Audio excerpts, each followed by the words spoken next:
And just settling here into our space for the last day of the city retreat, looking at the heart's utmost need, heart spoon. Formidable prayer from Kabje Pabanka Rinpoche.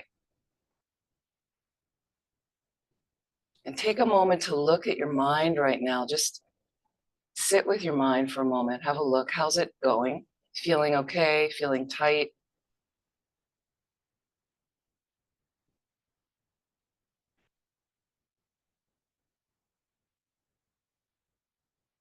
If you haven't done this already,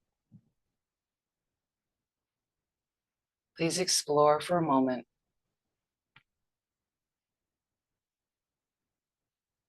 What if this were your last day?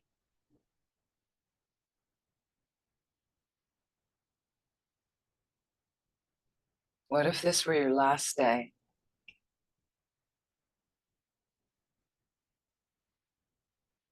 Seconds are ticking by. You have one more day to make a difference somehow in your mind.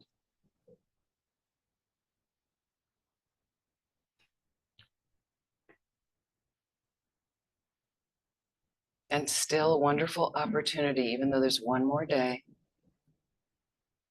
But you will continue on, just not in this form. There's a continuous journey for your mind. The most subtle experience of your mind goes on and on and on. So think about the imprints you can still make today.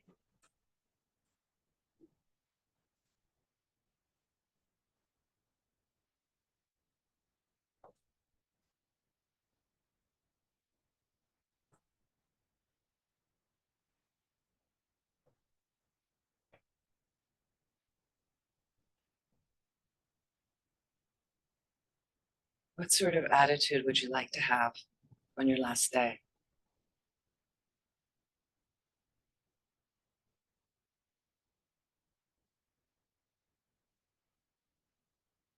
And can you set that in your mind right now? Setting motivation for today, for our time today. And all the activities beyond this class, after this class. So that motivation is a way of directing your attention, directing that attitude. But you can take control of it through this motivation. So instead of letting all the distractions come and pull you this way and that way, with the motivation, I'm directing, I'm in control. I want to think like this. I want to have pleasant words that support that view. And good activities, ethical activities to support that. That's my day. That's what I'd like to do today. Or whatever your motivation is. But if you can keep it in a positive framework, that would be more aligned with a Mahayana motivation. Motivation according to this tradition of Tibetan Buddhism. So take a moment right now, setting that intention, directing your awareness.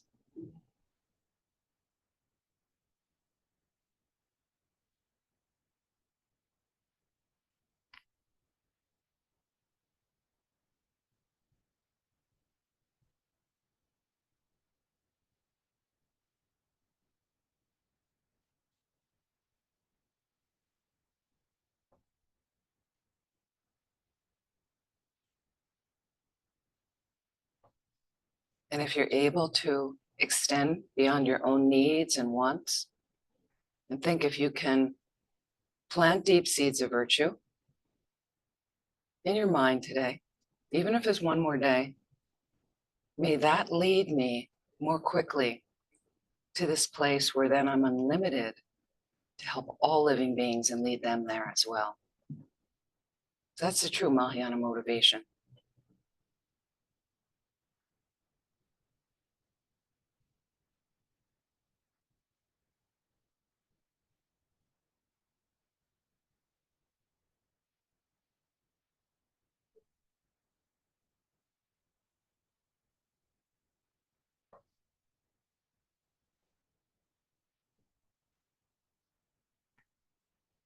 And as much as possible, we want to start there as much as we can every day.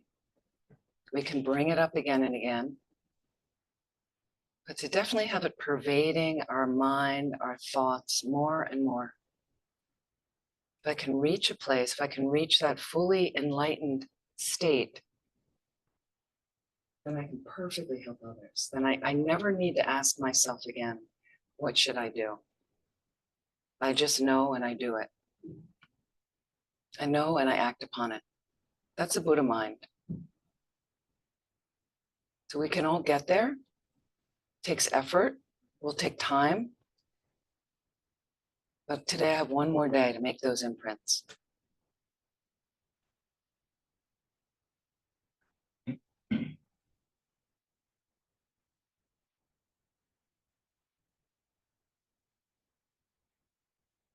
And bringing your awareness to your breath, normal, natural breath.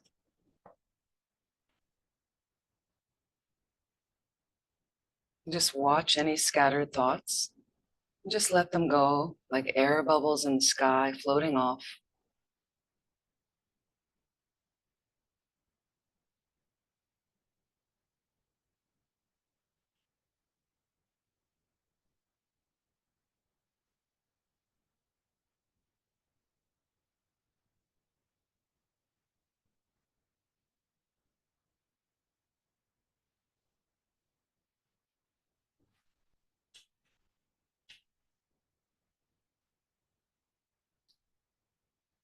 And let's do a scan from the top of our head all the way down, our whole body out, our feet and toes. We'll take a couple of minutes. You're just scanning your body, keeping a normal, natural breath moving in and out. The in is opening up space in any tense places. Every exhalation, releasing that tension. Bringing yourself to as relaxed a place as possible.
So let's clear out some of the subtle channels in our body, in our system. You do some sort of pranayama practice, and we'll do the 9-round breathing. Just helpful generally in a retreat, trying to do some meditation. So if you like, I usually start with an exhalation. So we can exhale out our left nostril and close off the right nostril. Then inhale through the right nostril deeply.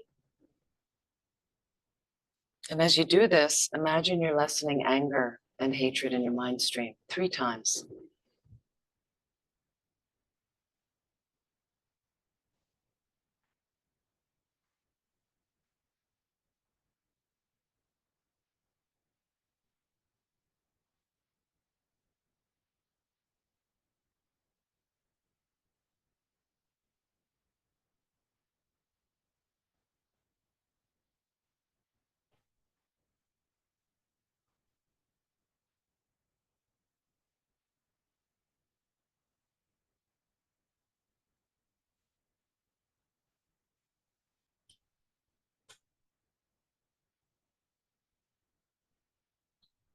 Second round, we exhale through our right nostril, closing off the left.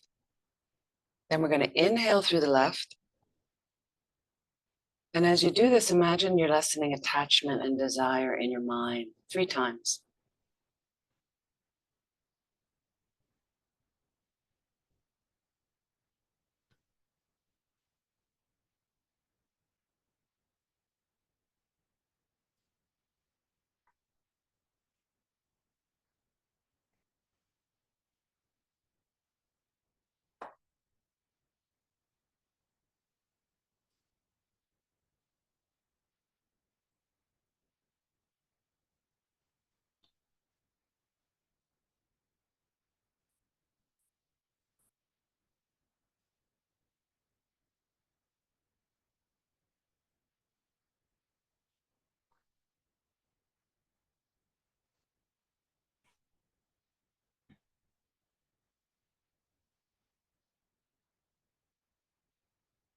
The last round, we will exhale through both nostrils.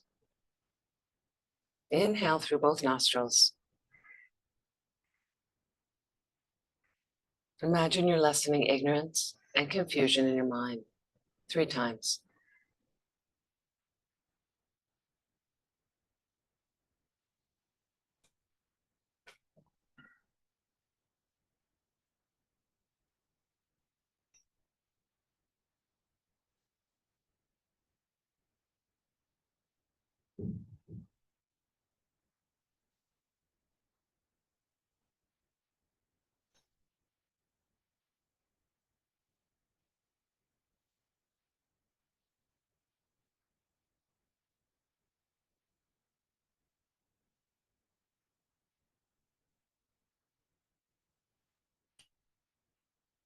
So please reflect. Again, we may get one more day today. But in general, we have such a great situation right now, this moment, to practice Dharma and work with our minds, to transform our minds from delusion. This life for you, incredible situation you created. It's a perfect situation. So you have a balance of suffering in your life that you see around you. For instance, the fact there is a protest today for a part of the world that is in tremendous suffering. But that's not our life here. You've connected with a center that has a wonderful program of teachings. You met the Dharma. So you came in contact with a system that can ultimately free your mind permanently, forever, where you are blissful all the time and have every ability to show all others how you got there and help them get there. What other thing do you want to do? What other thing, what other activity in your life will have more meaning than that?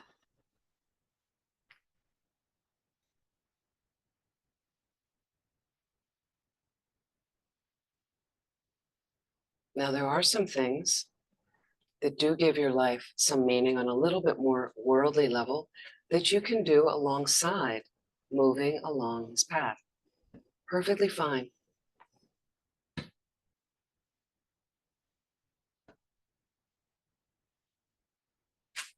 But how's your Dharma program going?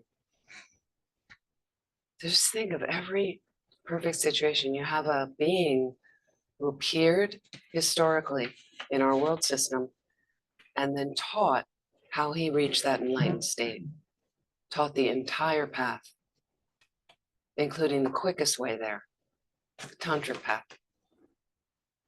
Does that exist for you right now? This opportunity may not come around again for eons and eons, but it exists for you right now. Can you grab it a little bit more? What would that mean to you?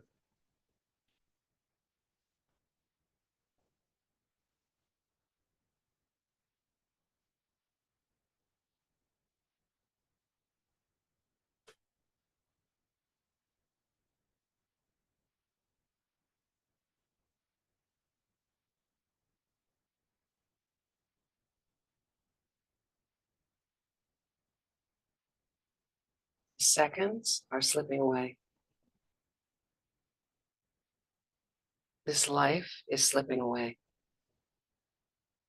And the older you get, the more quickly it feels to pass.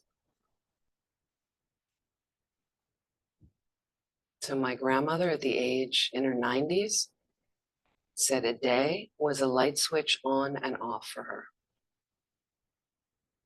Can you imagine? So can we grab some more practice right now before it flits away?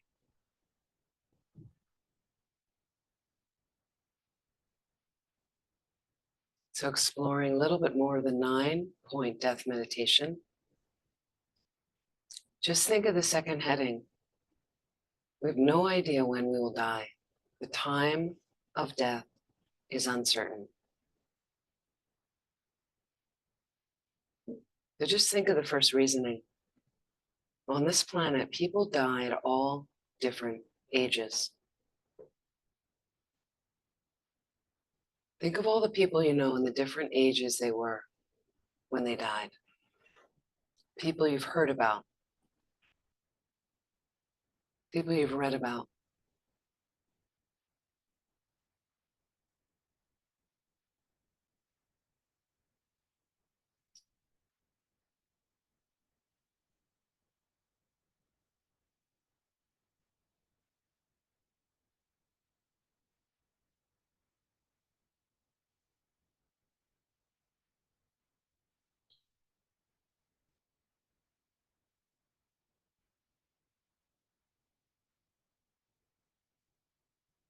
There are families, could be your family, very old person in the family,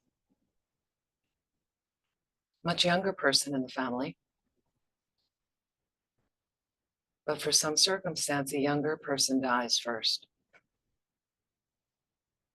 Happens all the time.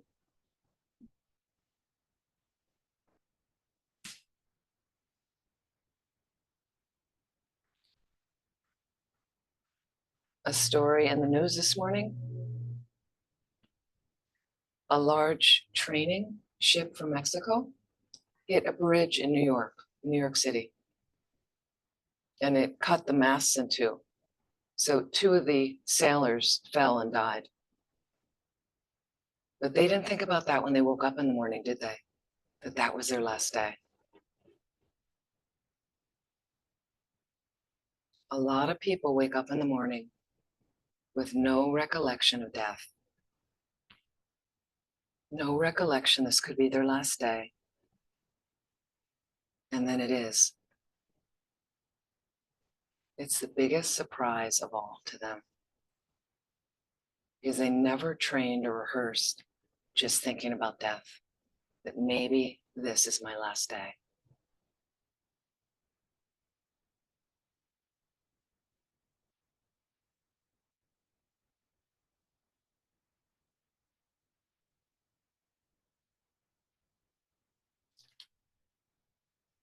And in the daily meditation on Shakyamuni Buddha, please reflect again how extremely lucky I am that I have not died yet. This is Rinpoche's opening paragraph. If you're not sure in your practice what to do, how to motivate, you just open the book and you read. Read a few lines, pause, reflect. I am especially lucky that my death didn't happen last night. And how wonderful and fortunate it is that today I'm still a human being, a state that is extremely rare.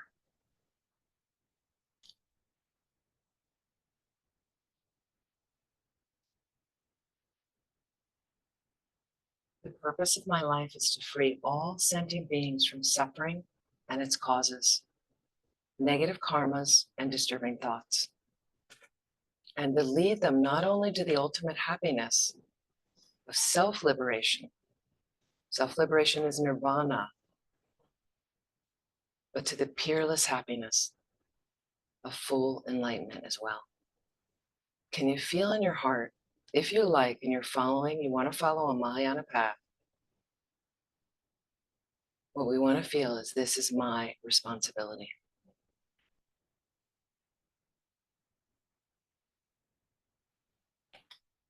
And you can direct your life in that way as best as you can, even with all your other activities.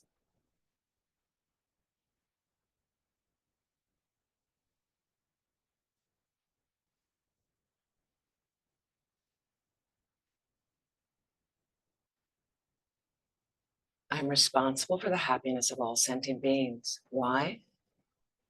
Because whether my actions are helpful or harmful to them depends completely on my own mind, on whether I have compassion or not. By generating compassion, I immediately benefit numberless other sentient beings. And at the very least, I do not harm them.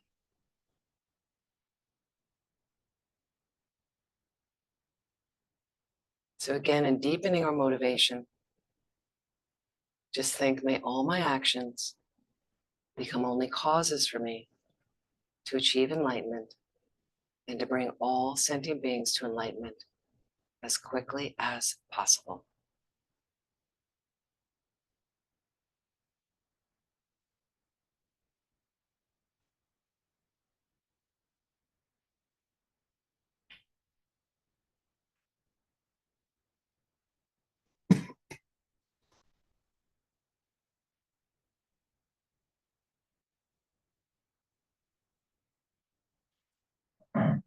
And just imagine the Buddha in the space in front, Shakyamuni Buddha,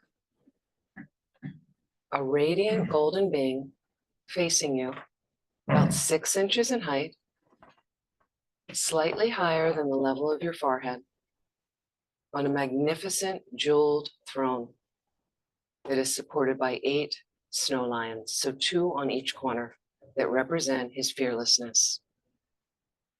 And imagine he sits upon an open an open multicolored lotus that represents renunciation.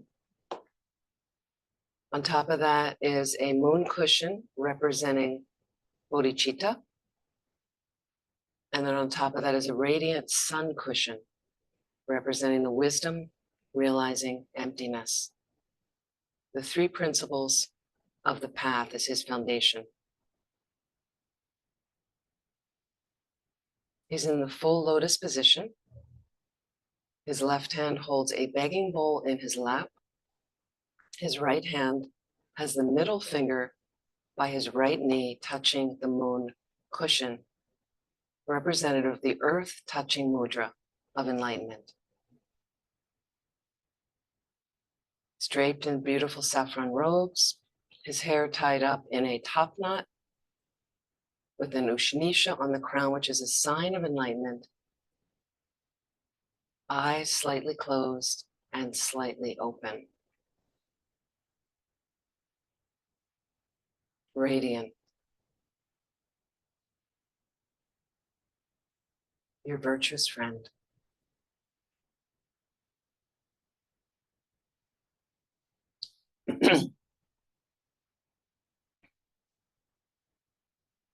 So could this being and what he represents in mission in mind be a source of great protection for you from more suffering? The Buddha and his teachings could be helpful for your mind, to turn your mind from delusion to ultimate happiness.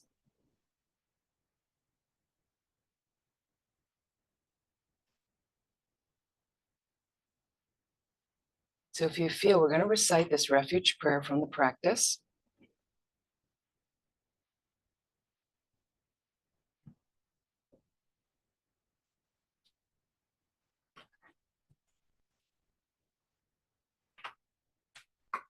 So feel free to open your eyes. You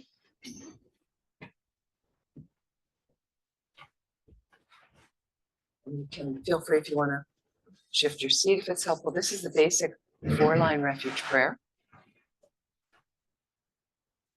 You can just incorporate this in your practice. It's in the booklet.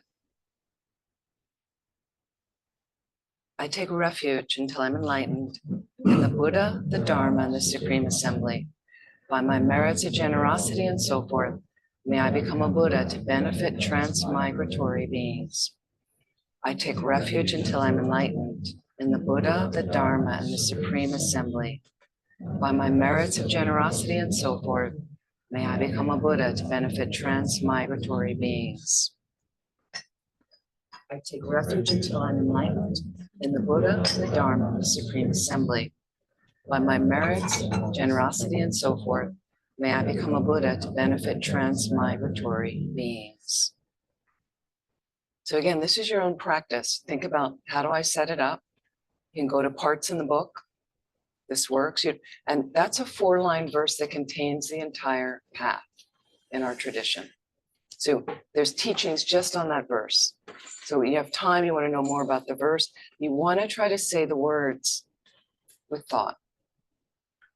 With thought, not blah, blah. I have a friend that he does this practice. Is a cute little gompa in New York and in his home. And then he said he realized he's reciting things that he does every day, totally mindlessly, not thinking about it at all. That happens a lot. You get used to your practice, and then he realized, oh, so he goes back and he does it again.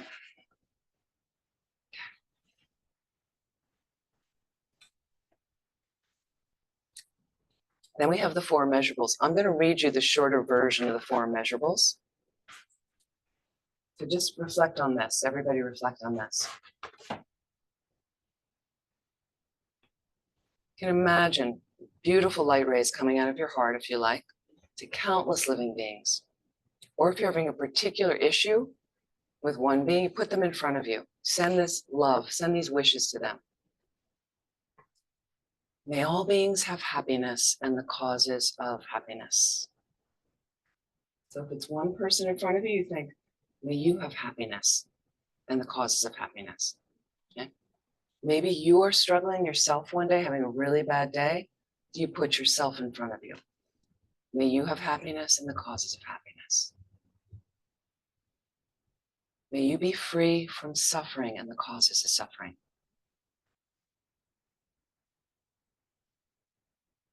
May all beings never be separated from the happiness that knows no suffering.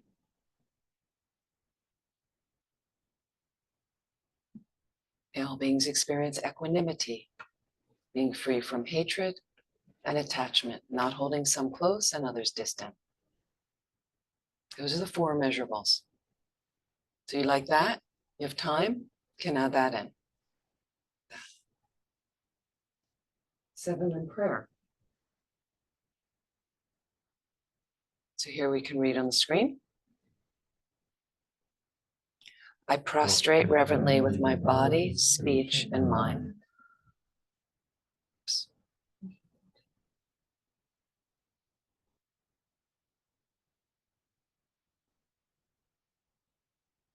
I couldn't get the book into the right format.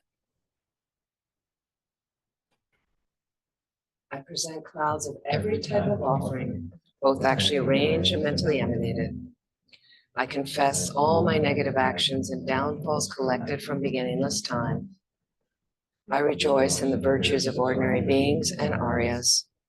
Please remain until the end of samsara and turn the wheel of Dharma for transmigratory beings.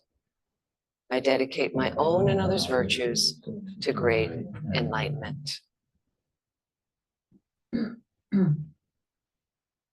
Short mandala offering.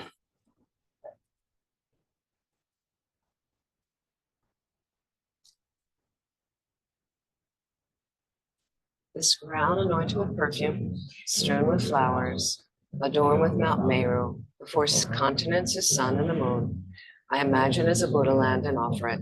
May all transmigratory beings enjoy this pure land. Due to the merits of offering this mandala to Guru Shakyamuni Buddha, may I, my family members, and all sentient beings be able to meet, practice, and actualize the teachings of the victorious one, Losang Drakpa, who lived an eminent life endowed with pure morality, a brave heart in doing the Bodhisattva's extensive deeds, and the yoga of the two stages, the supreme transcendental wisdom of non-dual bliss and emptiness.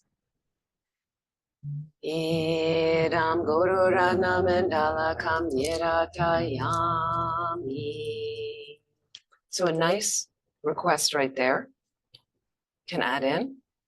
Oops. And here are more formal requests. We'll read the first verse and the last verse. Holy body created by 10 million excellent virtues. Holy speech fulfilling the hopes of infinite transmigratory beings. Holy mind seeing all objects of knowledge just as they are. To the principle of the Shakyas, I make requests. Magnificent and precious Rupa Guru, please abide on the lotus and moon of my crown. Guide me with your great kindness and grant me the realizations of your holy body, speech, and mind. So bringing Shakyamuni Buddha to our crown, 6 inches in height, facing the same direction as us. Radiant light being comes along with the throne, lotus, moon, and sun discs. We come to the Lamrim prayer.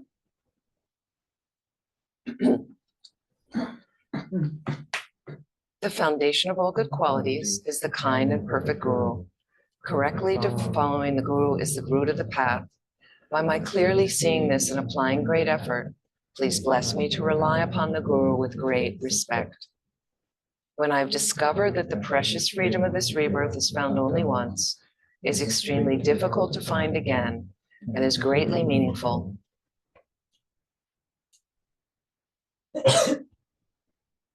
please bless me to unceasingly generate the mind, taking its essence day and night. This body and life are changing like a water bubble. Remember how quickly they perish and death comes. After death, just like a shadow follows the body, the results of black and white karma follow.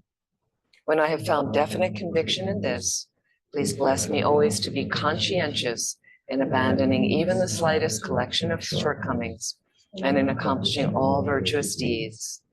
When I've recognized the shortcomings of samsaric perfections, there is no satisfaction in enjoying them.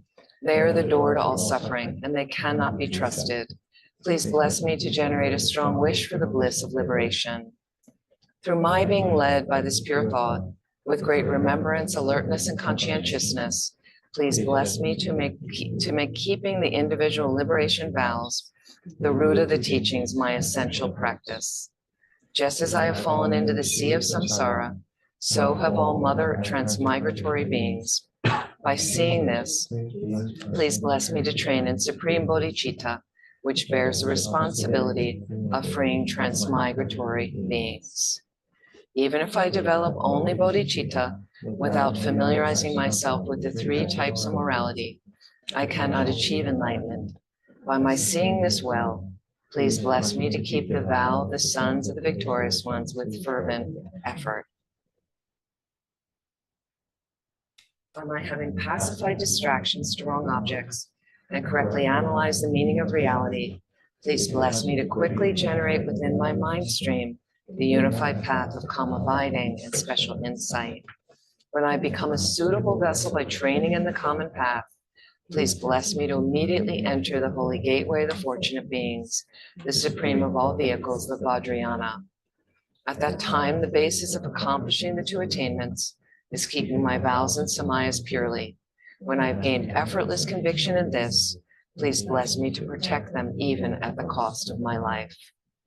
Then when I've realized exactly the vital points of the 2 stages, the essence of the tantric sets, and I'm enjoying the yoga of 4 sessions with effort without being distracted by non-meditation objects, please bless me to accomplish these according to the teachings of the holy beings. Thus may the virtuous friends who reveal the noble path and the spiritual practitioners who correctly accomplish it have long lives. Please bless me to pacify completely the collections of outer and inner obstacles. In all my lives, never separated from perfect gurus, may I enjoy the magnificent Dharma by completing the qualities of the grounds and paths. May I quickly attain the state of Vajradhara. So we had already done some little meditation on death. So I decided not to stop at the Lamrim prayer just due to time. And we have the Buddha over our crown, Shakyamuni Buddha. And he's very happy with our practice.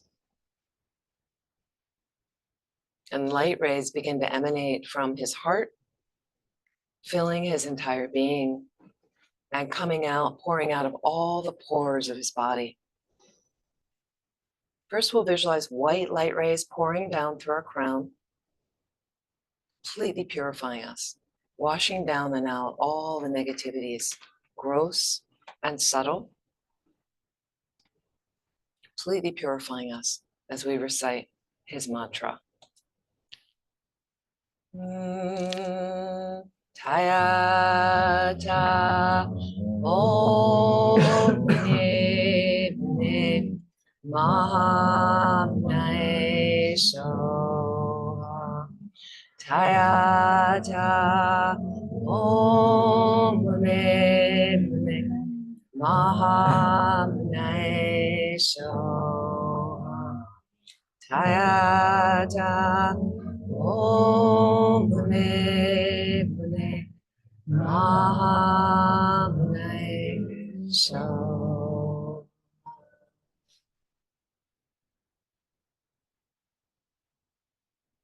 Just imagine yourself clean, clear.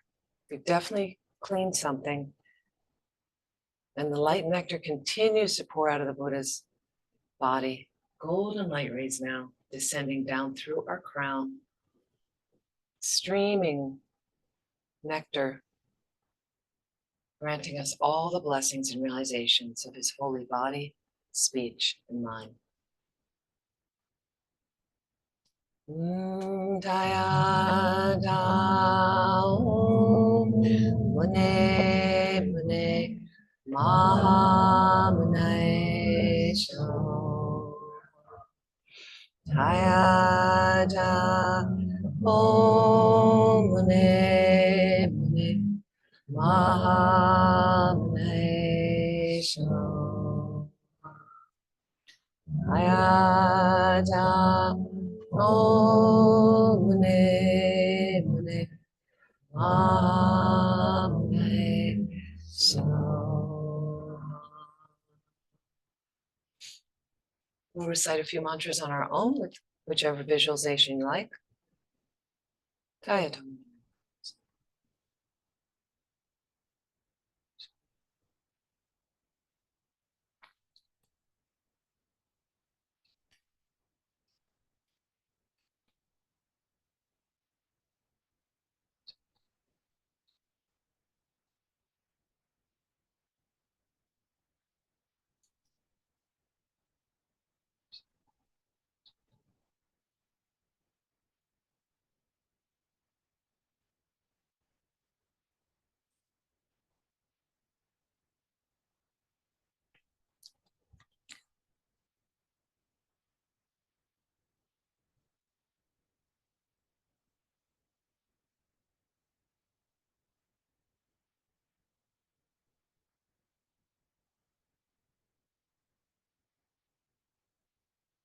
Tayata Om Mne Mahamnai Soha.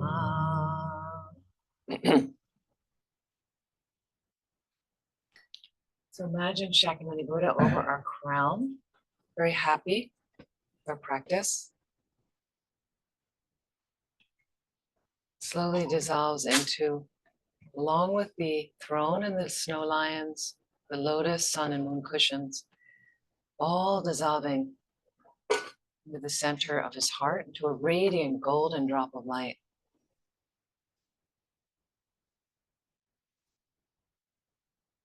Imagine that melts into our crown, You could also visualize all these beings around you that have done the practice with you, dissolves into their crown, granting them all the blessings and realizations of that omniscient consciousness. As best as you can, feel the oneness with Shakyamuni Buddha's holy body, holy speech, holy mind.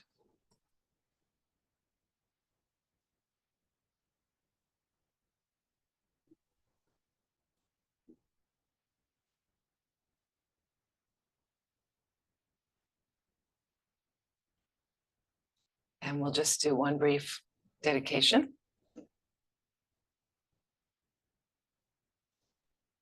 Due to all the past, present, and future merits collected by me, all the merits of the 3 times collected by numberless Buddhas, numberless sentient beings, may bodhicitta be generated in the hearts of all the sentient beings of the 6 realms, especially in the hearts of everybody in this world, including all the students, benefactors, volunteers in the FPMT organization, may be generated in the hearts of all those who rely upon me, all those whom I promise to pray, all those whose names have been given to me, may be generated in my heart. And in the hearts of all my family members and those who are living, those who have died, may the bodhicitta that has already been generated increase.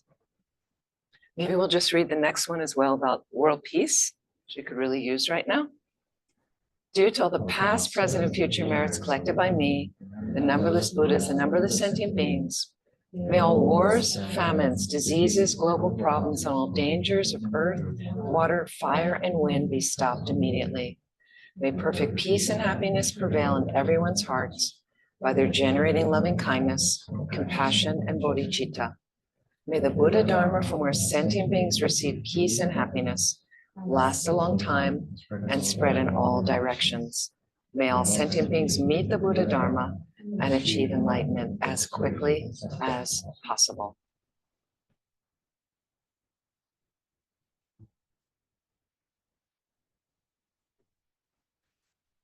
So just as we're doing a retreat, it's very nice to have some Guru Yoga practice, some setup for the day can be really helpful. And that's one of the brief ones. And I just went through just a little section of that booklet.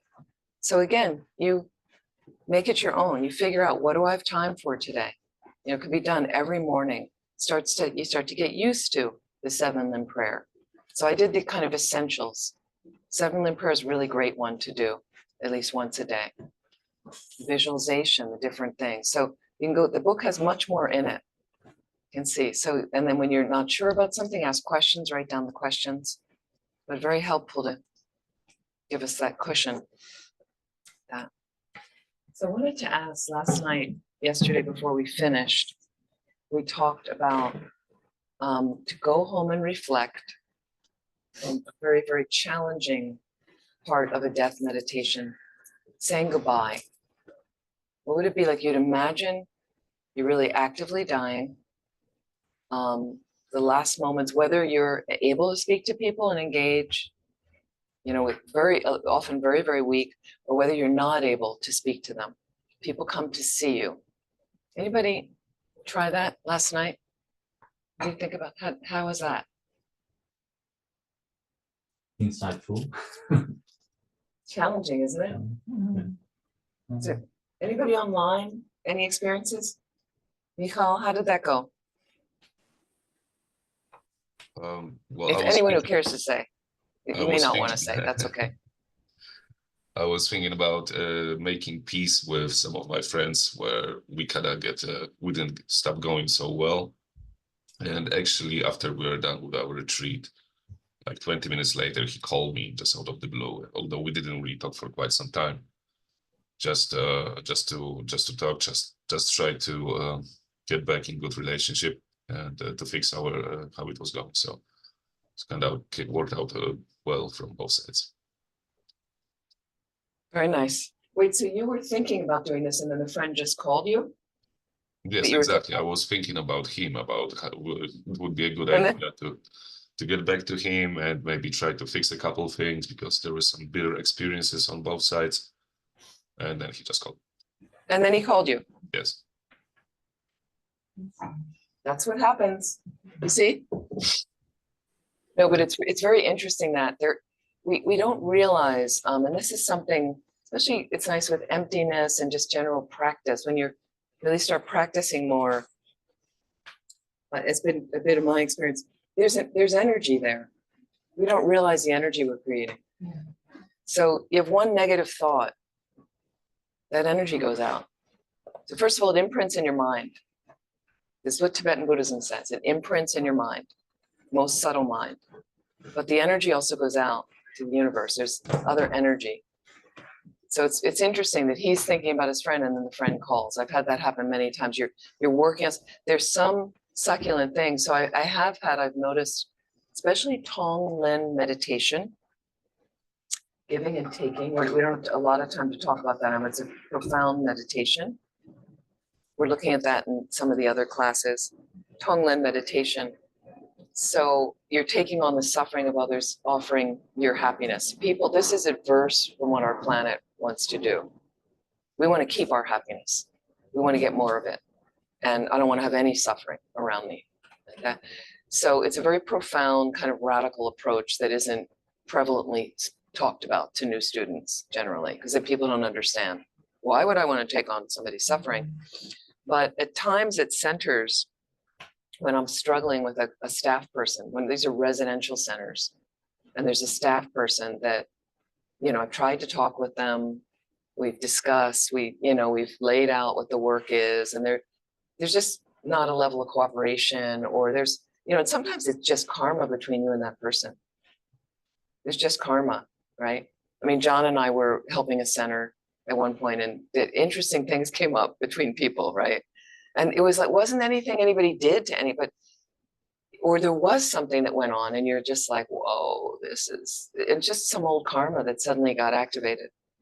And then it creates this thing between people. It's amazing. And I've seen it at every center. Every center has it.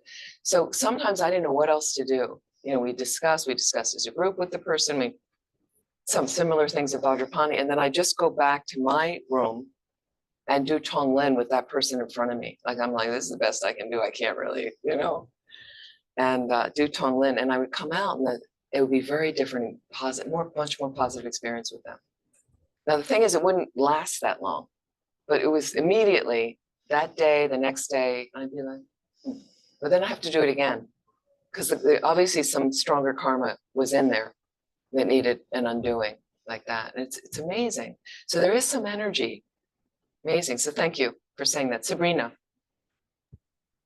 Yes, what I did, I don't know if I did the work well, but I imagined that I was dying, and I felt like this impulse of writing immediately what I want people to do when I die, because I felt I don't want anybody there, my family there. I don't want anybody crying. I don't want them to, because I have my own afflictions, and I was thinking the only person, if I want somebody, is a teacher that recites for me prayers, because otherwise my afflictions get too strong, and so I need my mind to be calm. So I wrote down immediately that, and I signed.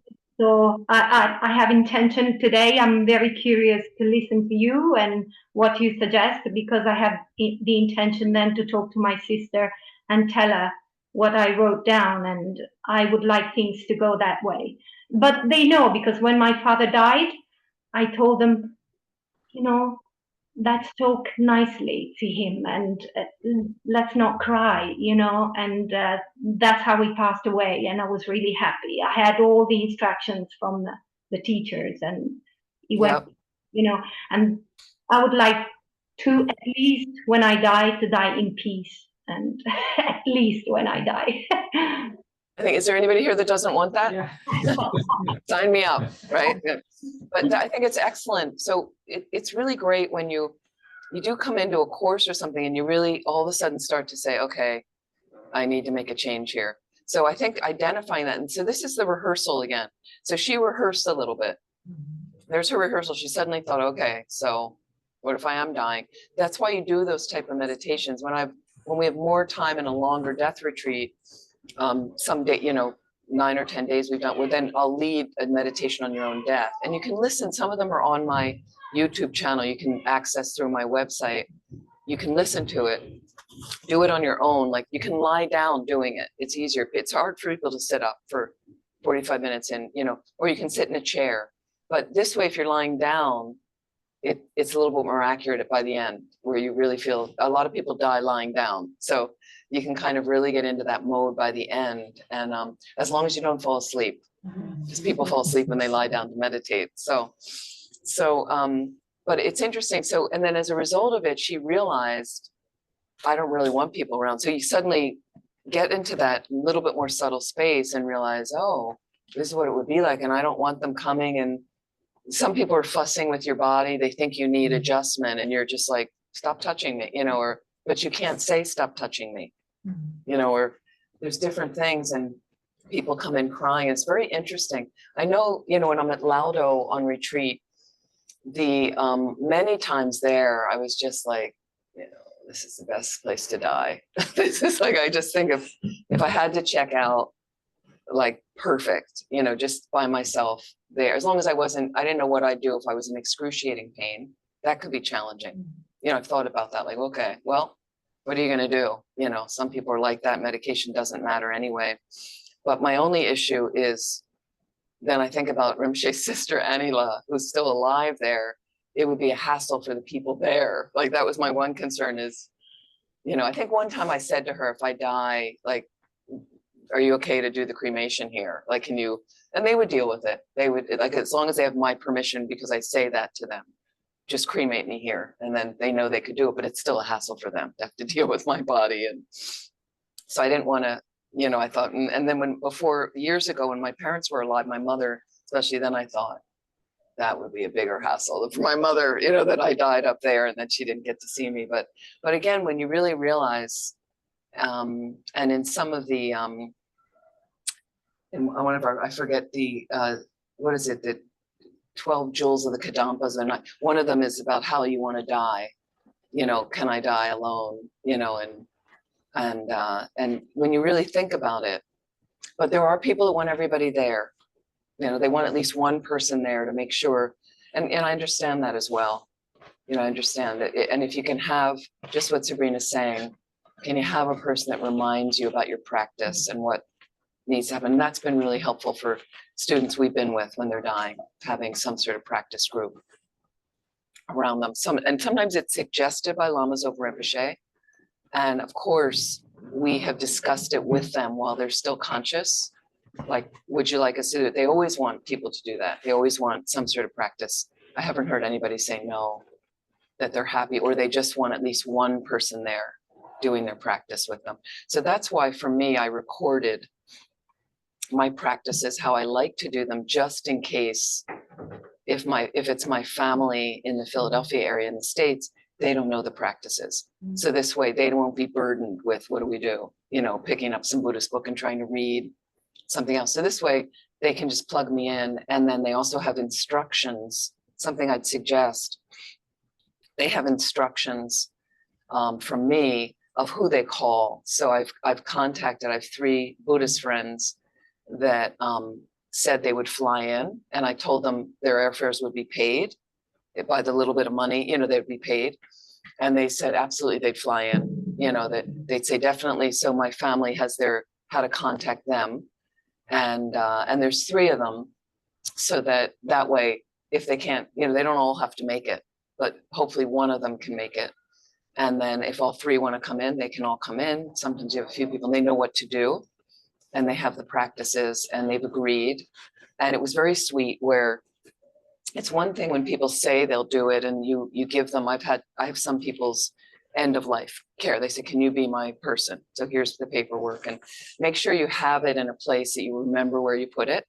Because I do know people where they've been given the stuff, and then they're like looking, I don't know what I did with the end of life stuff, and so make sure you know where you're putting those documents, if they're in a safe place. Some people I know have a little fireproof safe in their house, just in case there's an emergency and that, you know, the house burns down, it's all, people have things like that. And then it was very sweet for me when I asked these people, because I recently updated the paperwork because just, you know, different things change and people moved away, and I updated the paperwork, and then I asked these people, and it was very sweet for me when they said, like, it would be my honor to be there for you, you know, and I was like, so that's the kind of people you want, like they're ready to come in for you.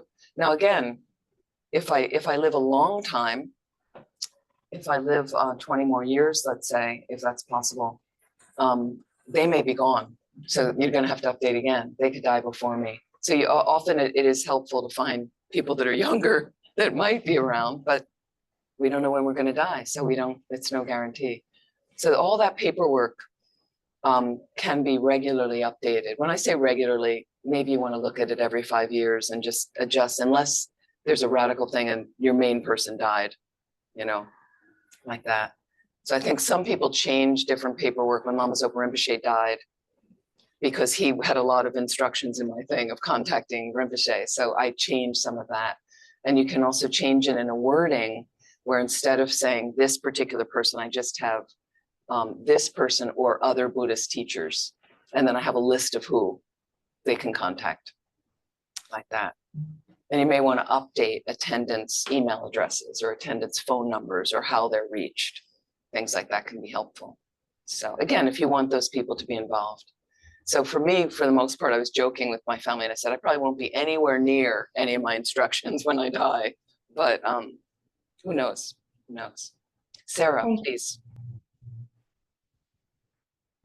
So thank you, Sabrina, for doing that. I think it's really helpful when you realize. And one thing I did want to say to people in general, when you're taking care of other people that are dying, and some of us have already been there, and some of you are new to that, when you're taking care of someone who's dying, people want to die in all different kinds of ways. So there's people I know, they want everybody there. That's really important. And they do not want to be alone. I've heard people say, oh, he died alone. Like that's a problem. There's other people that want to be alone. Now, they may not articulate what they want, so you don't know, but I do know. I had a friend and with her brother, and she was there constantly in the room, constantly with him. And she went out to get a cup of coffee and he died. Yeah. So she beat herself up for years. Like, I wasn't there. It was right when I left the room. I said, maybe that's what he wanted. Maybe he was waiting for you to go because he was so attached to you. That happens for people. There's people that have asked someone on the nursing staff, one of the most heartbreaking, I told this story before in another death course.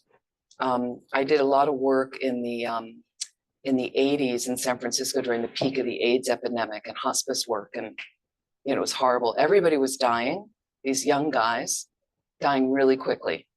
So the longest most people got was 2 years, but a lot of them died within 6 months to a year in the beginning before they had the medications to treat HIV. It was horrible, and a lot of them were young.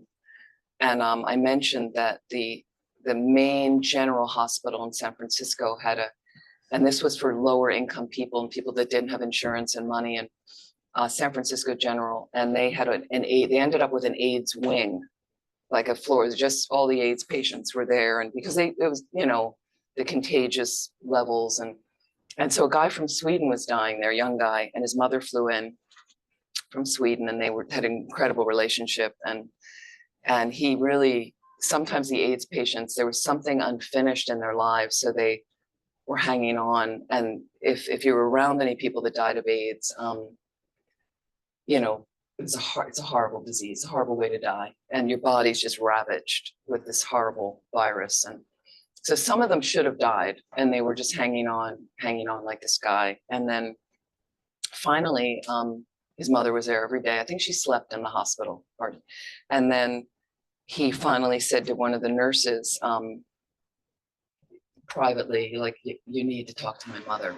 Like, I need to die, and I can't because I'm attached to her. You know, I'm worried about her, and he was just so ravaged. And they told him, the nurses understood. They were incredible. And so then the nurse took the mother aside and had a conversation with her, and the mother totally got it. You know, she knew. And so she went in and they had the, you know, it always chokes me up when I think about her letting him go, and they had their goodbye. And he said, you know, I tell my mother, he couldn't speak a lot. So he said to the nurse, I want her to, please tell her to go out and enjoy all the things we used to do in San Francisco together, like all her favorite things there, you know, go to my favorite pastry shop and my, you know, and they said their goodbye, and the mother went off for the day, and he passed away that day, you know. And so sometimes people are hanging on, and they really need to be alone to process what they're doing. So don't beat yourself up if you walked out of the room and went to the bathroom, and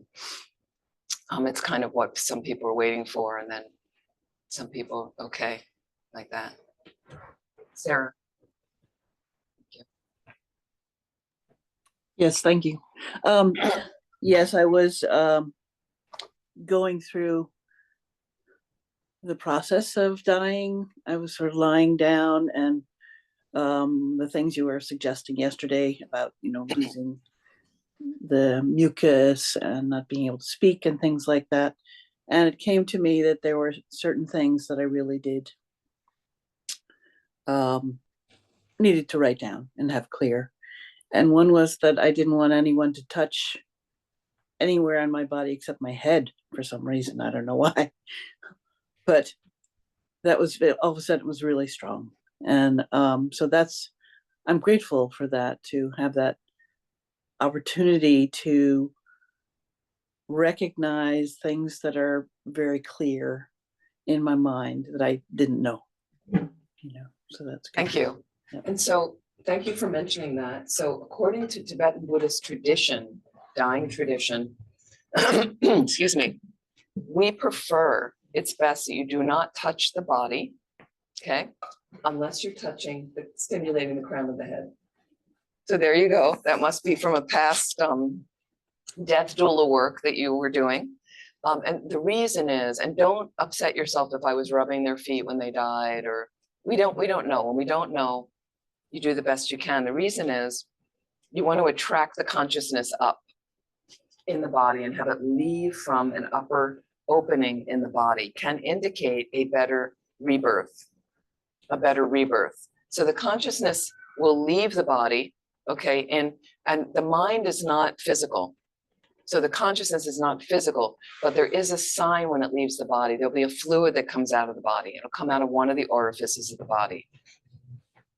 So generally, I think you're trying to attract it. I think the good rebirths or human rebirth could be maybe out of the eyes or something like that. Crown chakra, if it leaves there, could indicate a God rebirth. Okay, the eyes, I think human, maybe eyes and ears. The nose and mouth could be Preta realm rebirth. Sexual organs, so attracting it down could indicate lower rebirth. Animal rebirth, also Preta realm and hell realms, like that. So what you might see is a little bit of a half a cup of like a liquid, a milky kind of liquid that comes out. Most people aren't geared to looking for it, so you don't know. Like, it's a little bit of a shock. Suddenly it's a corpse. The person's taken their last exhalations happened, and there's all this little bit of like, okay, they really died. They're dead now. And it depends on the circumstance in the hospital, whether they are, or the hospice, or at home, where you don't really want to hang out a lot with the body. But in Tibetan Buddhism, we do. So it's not that we're hanging out with the body, but we want to make sure the room is peaceful, because we believe that the consciousness is still there, okay? And that experience can affect the consciousness. So even though the last breath has happened, there's a whole internal experience that I want to talk about. And so there will be a sign. So that way don't be rubbing their hands or their chest. All the warmth tends to absorb into the heart center, according to Tibetan Buddhism. So what's happening is, as you're aging, most of us are realizing this already, as you're aging, so you have subtle winds that support your body, okay? And as your fetus developing, those winds start forming, subtle, right? So then the little arm buds come out in the fetus, and the head is developing, the heart, then the legs develop. And then grosser winds start to take form. Then the baby is born, and then they get the lungs working. So often you hear the baby crying. That's a gross wind. This is a gross wind. You hear it, you see my chest rise, gross wind. There's subtle winds that are also happening in the body. I have downward voiding subtle winds, you might say, and they allow me to sit down, they allow me to walk, go to the bathroom, have sexual orgasm. Right? I have upward moving subtle winds, and they allow me to turn my neck, to speak, to chew food and swallow, to blink my eyes and cry. Upward moving winds. So it's a natural process that those winds begin deteriorating. Okay, and we go through this life in life. They generate, they degenerate. They generate, they degenerate. So when your hair starts turning gray and white, it's simply because a subtle wind is absorbing. Your eyesight starts to go because a subtle wind, upward moving subtle wind is absorbing. Like that. You see old people start shuffling. My father shuffled in the end, you know, and at one point, because downward voiding subtle winds are dissolving. It's a natural process, just a natural process. But we freak out. We freak out. You know, we like the generation. We don't like the degeneration. This is just a natural process. So I remember years ago, my father was alive. He's a very tall man. He always had very long legs. When we walked as kids and teenagers, and we were always racing to keep up with him. Nobody could keep up with him. Aging, he was behind me. He was behind. So I'm in a parking lot with my brother and father walking into a restaurant. My brother's and he's also tall. He's ahead. And he turns around, he says to my father, come on. Like, we're late, you know. So I said, well, this is as fast as he can go, because I was living with my dad at the time. And my brother goes, what do you mean? And then my brother turns around, and my father had trouble in the end picking up his feet. He shuffled. A lot of old people shuffle. Okay. And your whole gravity, sometimes I feel with aging, we're being sucked into the ground, right? You feel like, and people shrink. They shrink, spinal column contracts, just normal, just a normal thing. So those winds and everything, people stoop over, you know, and old people, they lose balance because these subtle winds are dissolving. So you lose balance, so you tend to try to walk a little closer to the ground so you don't fall. And shuffled. My brother came back and said, well, why can't you pick up your feet? He said, you know, and so then my brother looks at me, and then I turned to my brother and I said, because the subtle winds are dissolving. That's all. You know, my brother didn't quite know what to do with that, but he's used to my little Buddhist interjections of, but it seemed, then I saw, and it was just so natural to me. I was like, well, this is a result of subtle winds dissolving. Like, I'm like, yeah. I notice I walk differently in my aging. If I'm coming down a very steep hillside that's wet from rain, you know, I walk like an old woman, you know, because I don't want to fall. I don't want to slip because, and you see people, younger people bounding down the hill around you. I don't bound anymore. I'm not a bounder. I used to bound, and sometimes I'll watch myself. This happened the other day here is I think I was on the bicycle. Maybe I was on the bicycle. And so I saw someone who appeared older than me on the bicycle slower.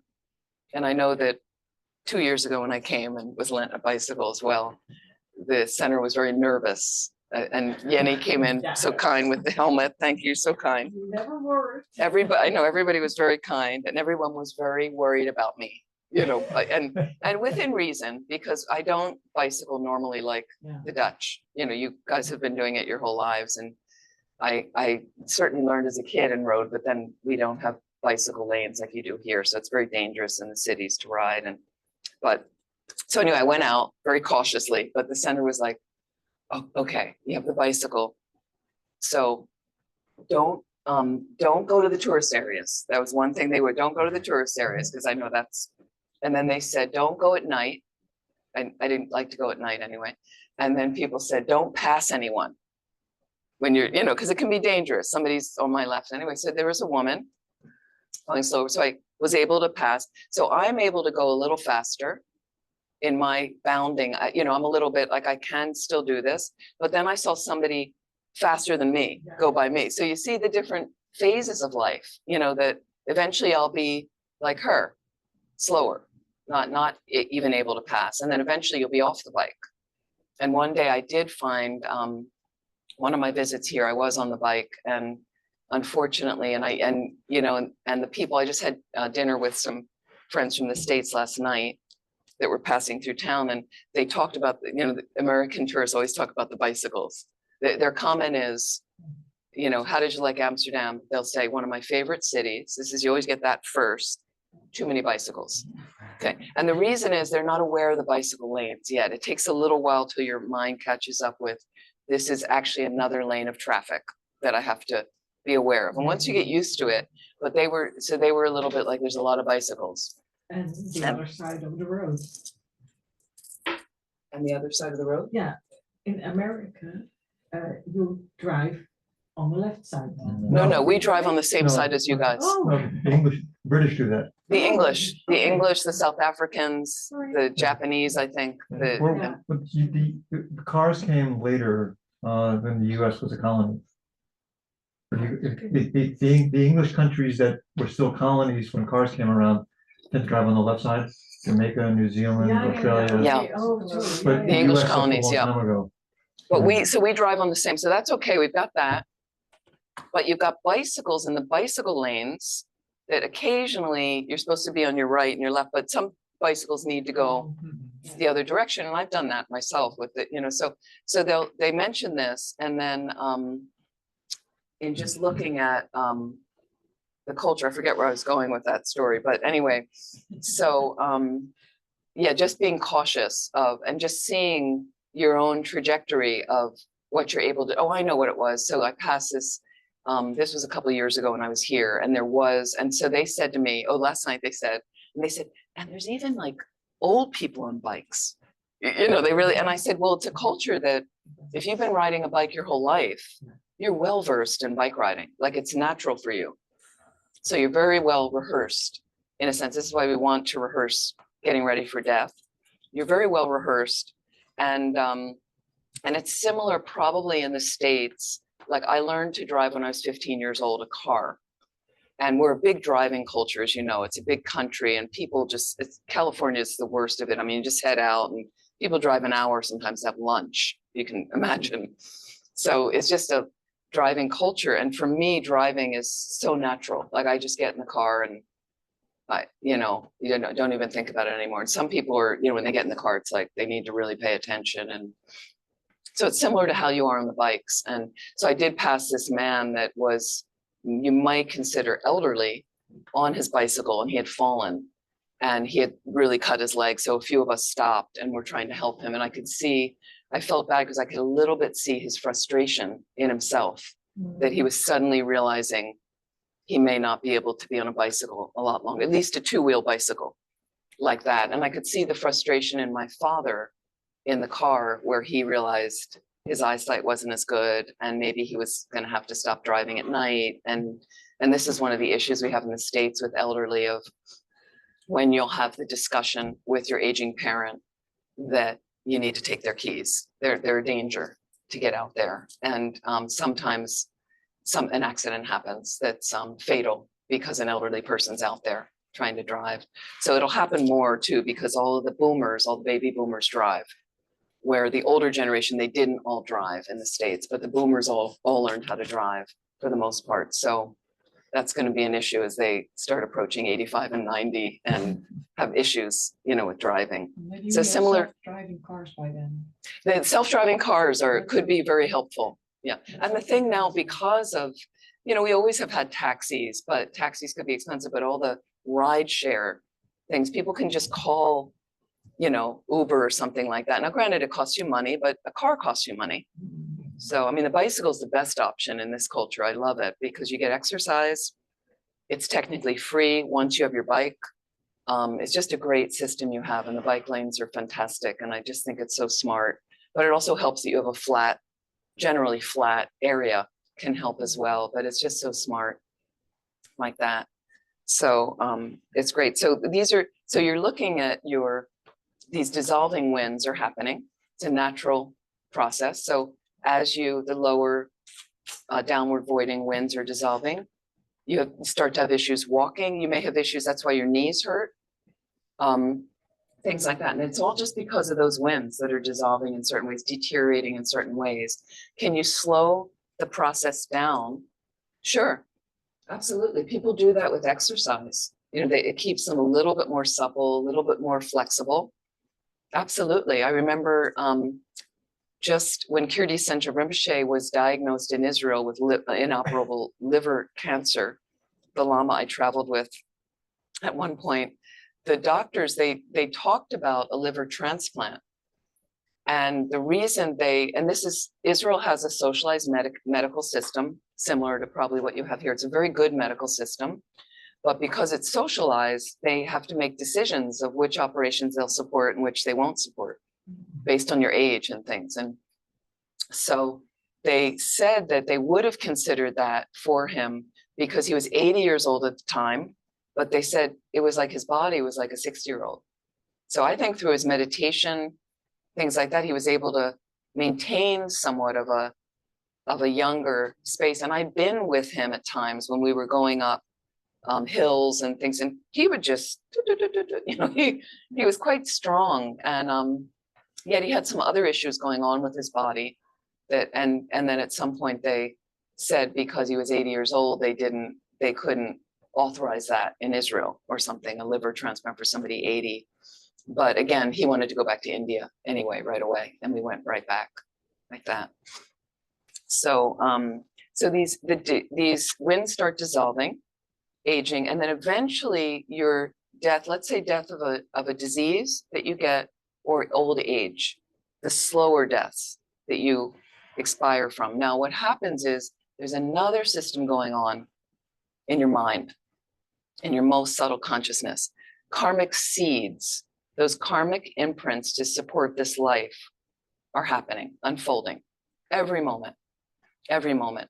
So the real reason you die is those karmic seeds to support this life have run out, have expired or changed, you know, and that's the end. So there are some times where they have somebody younger that passes away, and they actually do an autopsy and find, they'll say no cause of death, just that the karmic seeds ran out.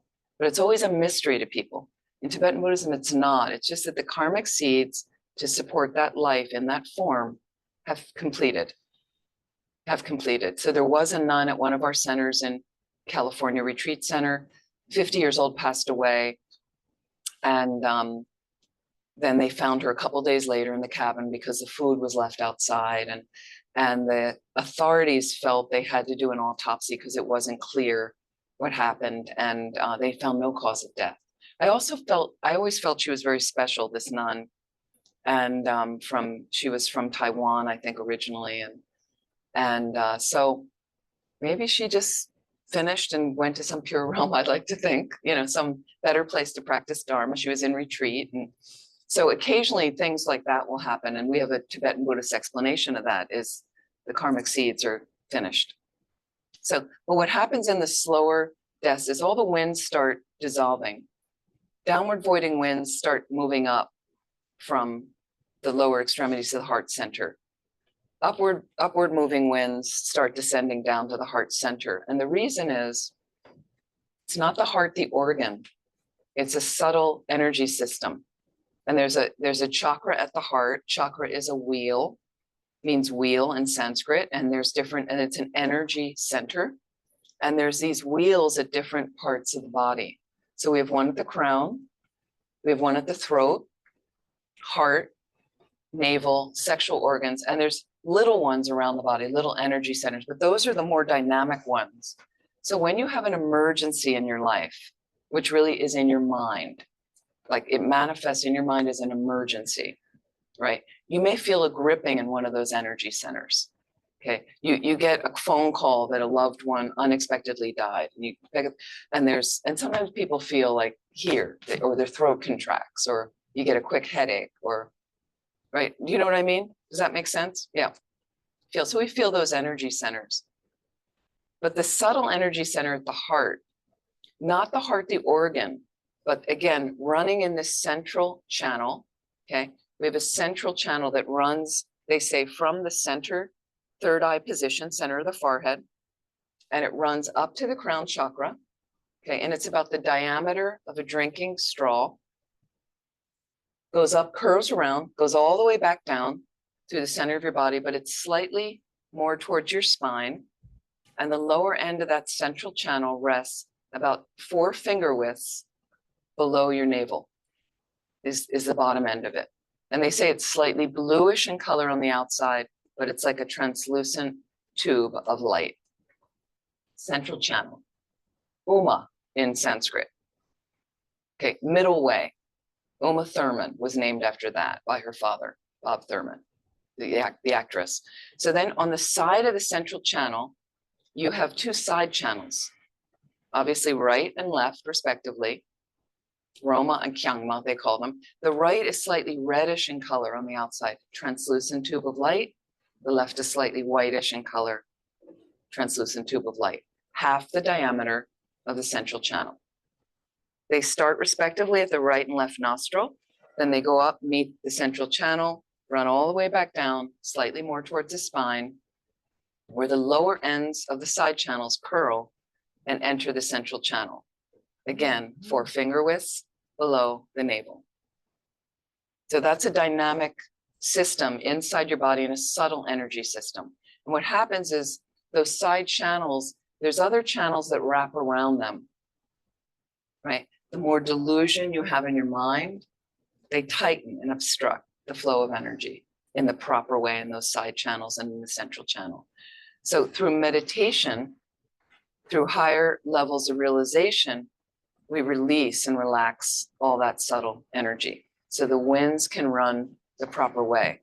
And then with tantric practice, what you're trying to do is use first a generation stage of tantric practice. They talk about 2 stages.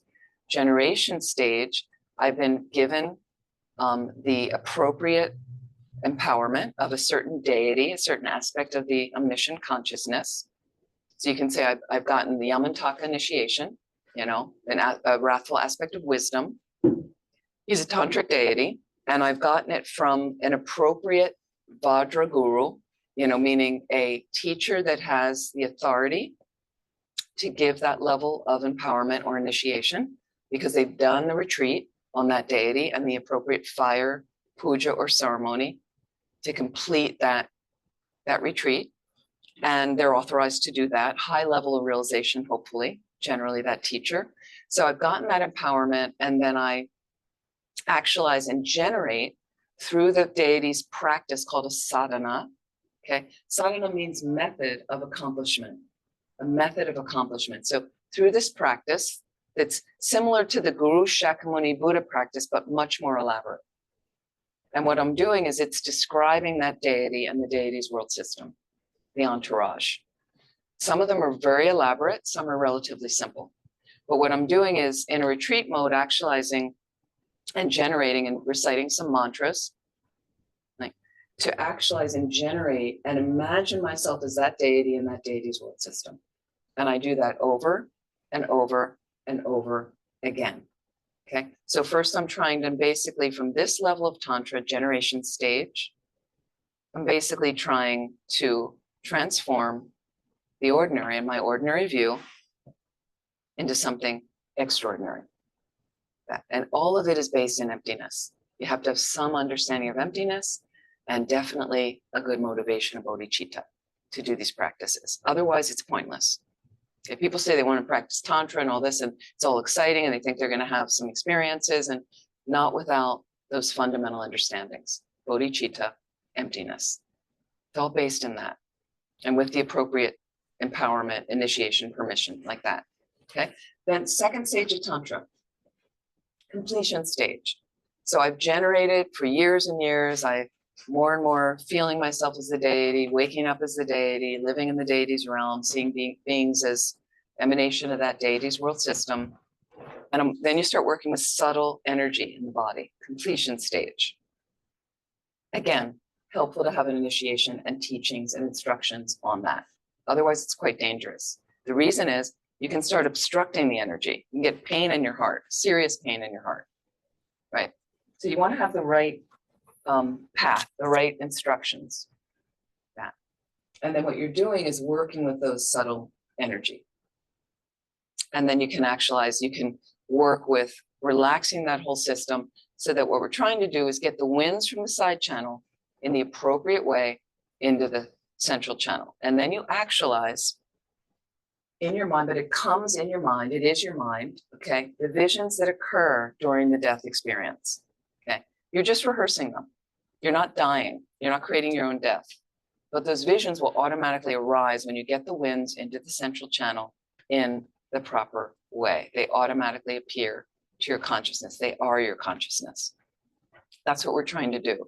In addition, it's extremely blissful. Okay? So the reason orgasm is extremely blissful, okay, it activates those subtle winds in a certain way. It gets close. The winds get close to entering the central channel, but they don't enter in the proper way. But that's why it's so blissful. Okay. But again, it's fleeting.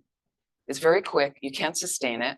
But can you imagine if you get the winds in the proper way and you can control your mind with single pointed focus in that meditation? That's why we actualize higher states of realization. And part of that is why Tantra is the quickest path.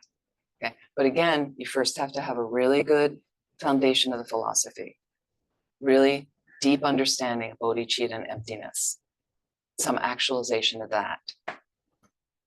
So very, very important like that. So let me talk about these visions that do appear, and we can right now, we can spend time every day meditating on them to just familiarize our minds so that possibly when you're dying, even as an ordinary person dying, if you haven't done a lot of practice, maybe you catch one of the visions that will help you recall and merge your mind with its most subtle experience when you're dying with the clear light of death. So what happens, and you were sent out a sheet from Lizette. Thank you so much, Lizette. She's like, you know, spiritual program coordinator supreme.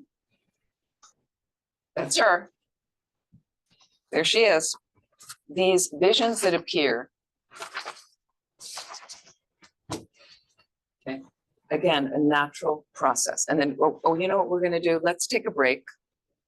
Take a 15-minute break. And what I want you to do in the break is I want you to please reflect once again. The time of death is uncertain. It's a brief meditation we did earlier. Think about how you set your mind up for a long life.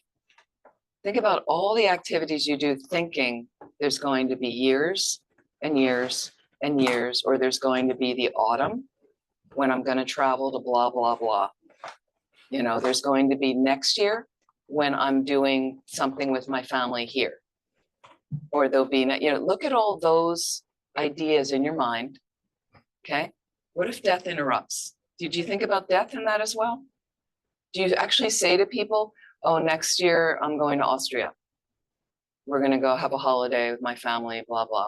Or this winter I'm going skiing with, you know, my boyfriend. You know, look at how you're setting yourself up. Is it realistic? So take some time in silence and let's have a short break.